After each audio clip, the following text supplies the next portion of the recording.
हाय, आपके साथ मैं हूँ Surabhi Sharma. India TV YouTube channel subscribe करिए, बेल आइकन दबाएं।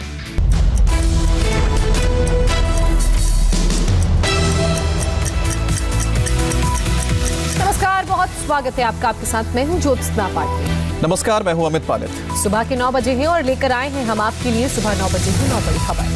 आज हम आपको दिखाएंगे क्या बंगाल में फेल हो रहा है ममता बनर्जी का सबसे बड़ा चुनावी दांव। साउथ में आज अमित शाह के दौरे के बाद कैसे बड़ी सरगर्मी, और महंगाई के विरोध में किसानों ने कहां सुनाया 100 रुपए लीटर दूध बेचने का तुगलकी फरमान।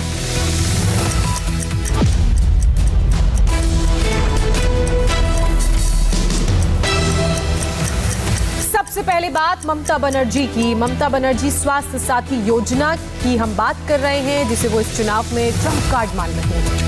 लेकिन उसी स्वास्थ्य साथी योजना पर बेहद बड़ा आरोप लगा है। एक परिवार ने आरोप लगाया कि इस हेल्थ कार्ड की वजह से उनकी बुजुर्ग मां की जान चली गई। स्वास्थ्य साथी कार्ड हमारा कुछ नहीं है, इसको हम फेंक देना चाहते हैं। इस कार्ड को हम फेंक देना चाहते हैं। इस कार्ड में हमारा कुछ नहीं, हमारा मम्मी का जान गया इस कार्ड से। हैदर अली ने जिस स्वास्थ्य साथी कार्ड को जमीन पर फेंक दिया, वही स्वास्थ्य साथी कार्ड हैदर अली की 64 साल की मां की मौत की वजह बन गया। करीब महीना भर पहले कोलकाता के कालीघाट इलाके में मुख्यमंत्री ममता बनर्जी ने स्वास्थ्य साथी कार्ड लॉन्च किया था। दावा किया गया कि इस हेल्थ कार्ड से हर परिवार को 5 लाख का स्वास्थ्य बीमा मिलेगा। लेकिन नॉर्थ 24 परगना के हैदर अली के परिवार के लिए ये दावा खोखला साबित हुआ। हैदर अली की मां को अचानक सांस से जुड़ी तकलीफ हुई। वो अपनी मां को BMRC अस्पताल लेकर आए। अस्पताल बड़ा था और जेब में रुपए कम थे। हैदर अली ने अस्पताल को स्वास्थ्य साथी कार्ड दिखाया, लेकिन अस्पताल ने ममता के हेल्थ कार्ड को खारिज कर दिया। इलाज करने के बजाय दूसरे अस्पतालों का पता बता दिया। मरीज को बचाने का कीमती वक्त अस्पताल प्रशासन से जिरह करने में खर्च हो गया। जाते जाते अस्पताल ने हैदर से 1274 रुपए का बिल भी वसूल कर लिया। बाद में बुजुर्ग मां को BN बोस अस्पताल ले जाया गया, लेकिन तब तक जिंदगी की डोर टूट चुकी थी। ये कार्ड के भरोसे में हम गए, ये कार्ड का भरोसा में गए। आज हम पैसा दे देते सर, तो आज मेरा मम्मी आज अच्छी रहती, घर पे आ जाती, अच्छा सुस्त हो गया थी। हमको कोई लाभ नहीं मिला सर इस स्वास्थ्य साथी कार्ड। ये बेकार कार्ड है सर। 4 दिन धूप में लंबी लाइन में खड़े होकर हैदर अली ने परिवार के लिए स्वास्थ्य कार्ड का इंतजाम किया। अब उनका आरोप है कि मुख्यमंत्री ममता का ये कार्ड उनकी मां के लिए जानलेवा साबित हुआ, क्योंकि अस्पताल से बहस में वक्त खर्च नहीं हुआ होता तो आज मां जिंदा होती। बीजेपी अब ममता के स्वास्थ्य साथी कार्ड पर हमलावर है। तो साथी कार्ड मुख्यमंत्री का नया इलेक्शन के लिए एक नया कार्ड है। कार्ड कोई हॉस्पिटल में कुछ जगह में कोई काम करते नहीं। जिस अस्पताल ने दीदी के हेल्थ कार्ड को चलाने से इनकार कर दिया, नॉर्थ 24 परगना के उसी BMRC अस्पताल ने सफाई दी है। उस टाइम पे बेड नहीं था, इसीलिए हम लोग ने इमरजेंसी में रख के ट्रीटमेंट करना शुरू किया था। अगर ऐसी बात होता स्वास्थ्य साथी वगैरह ऐसे, तो फिर हम तो शुरुआत से ही मना कर देते हैं। बंगाल में चुनावी माहौल है। आरोप ममता बनर्जी के लॉन्च के स्वास्थ्य साथी कार्ड पर लग रहे हैं, इसलिए इस मौत पर राजनीति हो सकती है। बंगाल की तरह तमिलनाडु में भी चुनावी मौसम में आरोप प्रत्यारोप का दौर तेज है। राहुल गांधी ने तमिलनाडु के CM के बहाने प्रधानमंत्री मोदी पर निशाना साधा।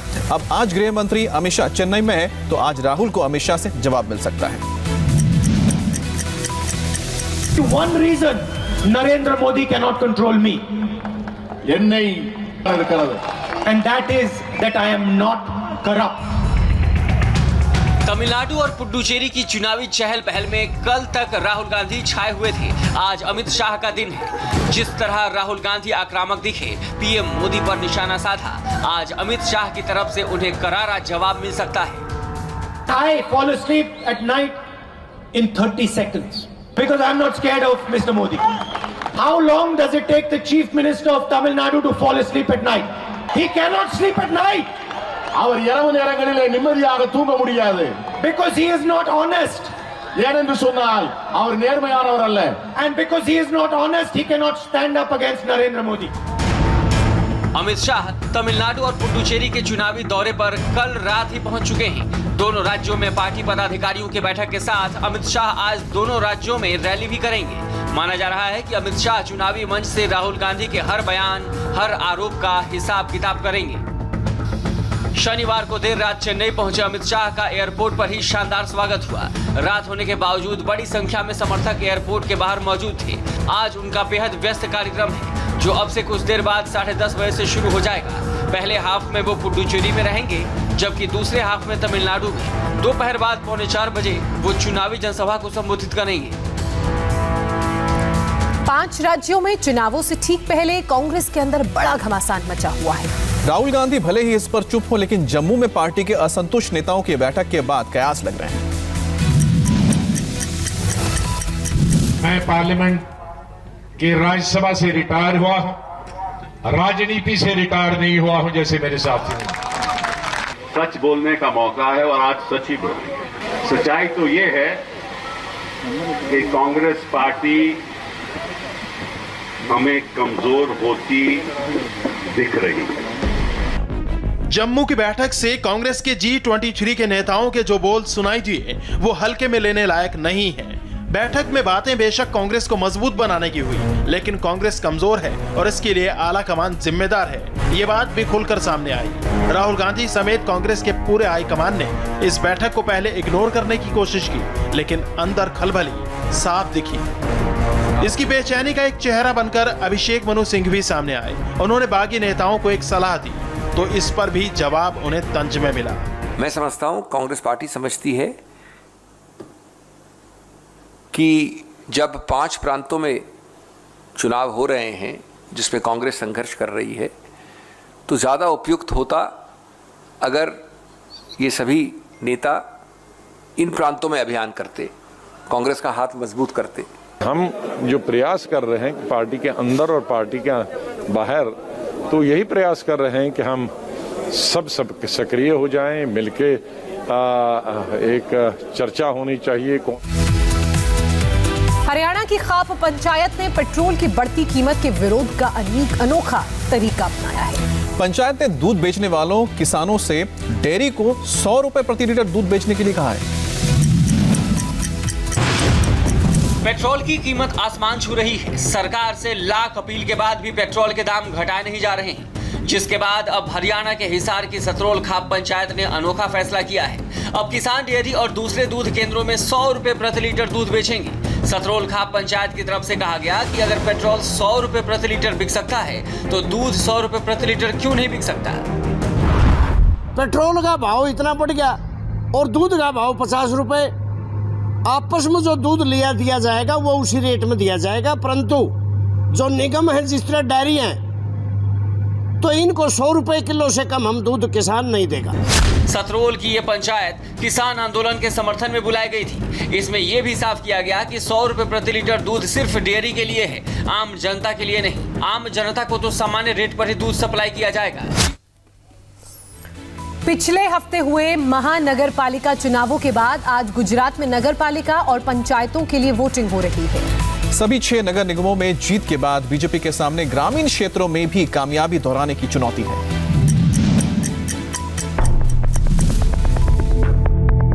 गुजरात की सत्ता स्थानीय निकाय की इन्हीं सरगर्मियों से सुनिश्चित होती है, लिहाजा चुनावी मुकाबले में आज हर पार्टी का लिटमस टेस्ट है। बीजेपी सभी सीटों पर चुनाव लड़ रही है। उसके करीब 219 उम्मीदवार वोटिंग से पहले ही निर्विरोध जीत चुके हैं। चुनाव में नई चुनौती पेश कर रही है आम आदमी पार्टी। महानगर पालिका चुनाव में 27 सीटें जीतने के बाद आम आदमी पार्टी ने 2000 से ज्यादा सीटों पर उम्मीदवार उतारे हैं। वहीं ओवैसी की पार्टी ने मुस्लिम बहुल सीटों पर नए समीकरण बनाए हैं। गुजरात में स्थानीय स्वराज के जो चुनाव हो रहे हैं, पोलिंग शुरू हो चुकी है उसकी, और मैं इस वक्त गोधरा में हूं, जहां आप देख सकते हैं पोलिंग बूथ पे शुरू से ही लंबी लंबी लाइनें हैं। और यहाँ पे मैं आपको बता दूं, सुरक्षा के भी कड़े इंतजाम किए हुए हैं। पुलिस भी जो व्यवस्था है उसको सुचारू बनाने के लिए, मतदान सुचारू रूप से हो, इसके लिए लगातार प्रयास सुरक्षा के भी किए जा रहे हैं। बड़ी संख्या में महिला वोटर्स जो हैं वो भी यहाँ पे आई हुई हैं वोट डालने के लिए। आज की वोटिंग 81 नगर पालिकाओं, 31 जिला पंचायतों और 231 तालुका पंचायतों के लिए हो रही है। इनमें नगर पालिकाओं की 2720 सीटें, जिला पंचायतों की 980 सीट और तालुक पंचायतों की 4773 सीटें शामिल हैं। चुनाव में 3 करोड़ 40 लाख वोटर शामिल हो रहे हैं, जिनके लिए 36,008 मतदान केंद्र बनाए गए हैं। के लिए अच्छे हो, काम करे, खिदमत करे कौम की। असल यही है, कौम की खिदमत करनी चाहिए। बिल्कुल डेफिनेटली परिवर्तन ही है, यहाँ पर बहुत बड़ा परिवर्तन आने वाला है। अब से एक नई राजनीति की शुरुआत हो चुकी है अब से इस इलेक्शन से। इस बार जब आप वोट डाल रहे हैं स्थानीय स्वराज के चुनाव में, क्या आपके मन में जो मुद्दे हैं वो क्या हैं? बस विकास का मेन मुद्दा है कि हमारे इलाके के अंदर जो भी बुनियादी ज़रूरतें वो पूरी की जाए। की वजह ये है कि ये रोड जो है ना, रोड सब ये गोदरा में ये रोड की तकलीफ है, रोड पानी इसकी और लाइट की तीन की तकलीफ है। बहुत परेशान इंसान ये रोड से। इतने बड़े पैमाने पर हो रही वोटिंग के लिए चुनाव आयोग ने सुरक्षा व्यवस्था चौकस की है। 44,000 से अधिक पुलिस कर्मियों के साथ सीआरपीएफ की 12 कंपनियां और 54,000 होमगार्ड्स को इलेक्शन ड्यूटी में तैनात किया गया है। महाराष्ट्र में कोरोना की रफ्तार बेकाबू हो चुकी है और हर रोज करीब 8 से 9,000 मामले सामने आ रहे हैं। लेकिन मुंबई में राज ठाकरे के कार्यक्रम में कोविड गाइडलाइंस की धज्जियां उड़ा दी गई। महाराष्ट्र में कोरोना की रफ्तार बेलगाम हो चुकी है, लेकिन एमएनएस अध्यक्ष राज ठाकरे को इससे कोई फर्क नहीं पड़ता। राज ठाकरे ने ना मास्क पहना है, ना ही 2 गज की दूरी बनाए हुए हैं। और जब इसके बारे में उनसे सवाल किया गया तो उनका जवाब सुनिए। साहेब, तुम्ही मास्क नाही घातलाय? मी घालतच नाही सर, मंत्र्यांना मी तुम्हाला पण सांगतोय। जिस महाराष्ट्र में कोरोना के करीब 8-9 हजार मरीज हर रोज आ रहे हैं, वहां एमएनएस अध्यक्ष राज ठाकरे का यह बयान हैरान करने वाला है। मला पोलिसांनी आधी परवानगी नाकारली होती। अनेक राजकीय कार्यक्रम झाले, शिवजयंतीचे निर्बंध लावण्यात आले होते, पण मात्र तुम्ही हा कार्यक्रम इथं केलाय। ते या बघा, पहिली एक गोष्ट आपण लक्षात घेतली पाहिजे की बाकीचे सगळ्या कार्यक्रमांना गर्दी होते, सरकारच्या कार्यक्रमांना गर्दी होते। सरकारमध्ये जे मंत्री आहेत किंवा इतर लोक आहेत हे धुडगूस घालू शकतात गर्दी करून, आणि शिवजयंतीला तुम्ही नकार देता, मराठी भाषा दिवसाला नकार देता। आणि एवढं जर समजा त्या करोनाचं संकट परत येते असं वाटत असेल ना, तर सगळ्या निवडणुकाही पुढे ढकला। मला असं वाटतं जे आता जाहीर करतायत ना, ते निवडणुकाही पुढे ढकला। 1 वर्षाने घ्या, काय नाही फरक पडत। पुलिस की पाबंदी के बावजूद राज ठाकरे की पार्टी एमएनएस ने शिवाजी पार्क में मराठी राजभाषा दिवस मनाया और सोशल डिस्टेंसिंग के नियमों को ताक पर तो रखा ही, भीड़ भी इकट्ठा की। बालाकोट एयर स्ट्राइक की दूसरी सालगिरह के मौके पर भारतीय वायुसेना ने कल अपना दम दिखाया। बालाकोट एयर स्ट्राइक करने वाली टीम ने जिस तरह से टारगेट को हिट किया, उसे देख पाकिस्तान में बैठे आतंकियों की रूह कांप गई होगी।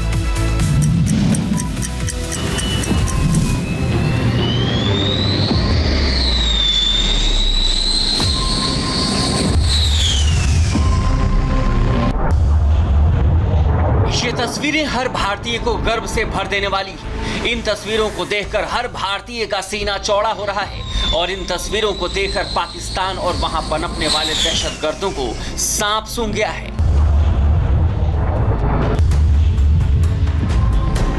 क्योंकि ये वही प्लेन है, वही पायलट है, वही स्क्वाड्रन है जिन्होंने 2 साल पहले पाकिस्तान के अंदर घुसकर बालाकोट में आतंक का सर्वनाश किया था। एयर स्ट्राइक की दूसरी सालगिरह पर भारतीय वायुसेना ने देश को एयरफोर्स की ताकत दिखाई। बिल्कुल बालाकोट की तरह ही इंडियन फाइटर्स ने लंबी उड़ान भर के लॉन्ग रेंज से बम गिराए, टारगेट को ठीक उसी तरह से हिट किया जैसे बालाकोट में किया था। और इस बार एयर स्ट्राइक स्क्वाड्रन में खुद air chief marshal SKS Bhadauria भी शामिल रहे।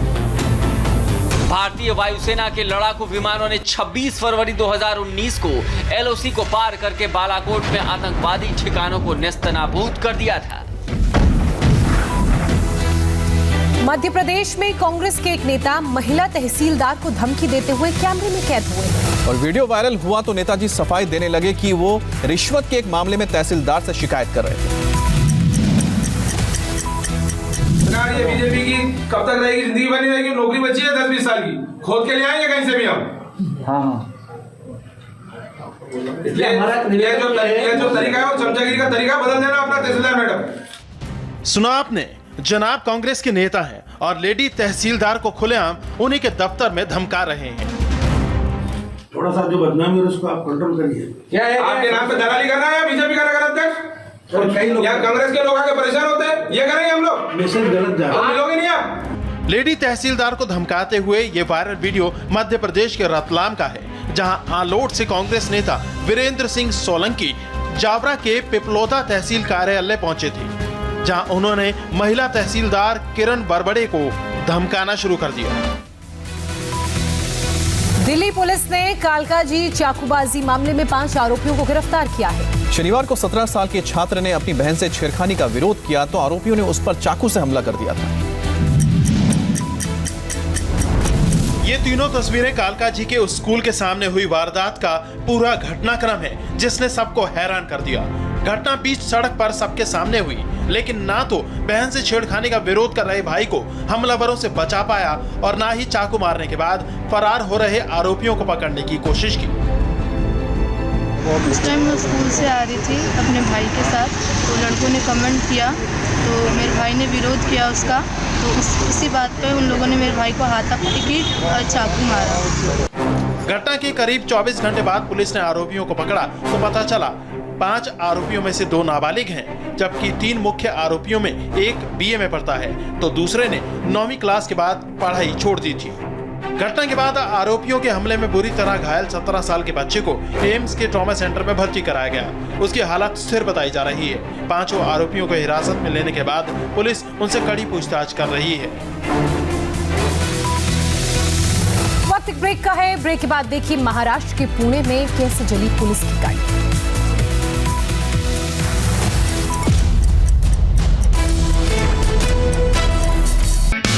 हाय, आई एम सुरभि शर्मा। खबरों से अपडेट रहने के लिए India TV YouTube channel subscribe करिए, साथ में बेल आइकन जरूर दबाएं। जुड़े रहें इंडिया टीवी के साथ।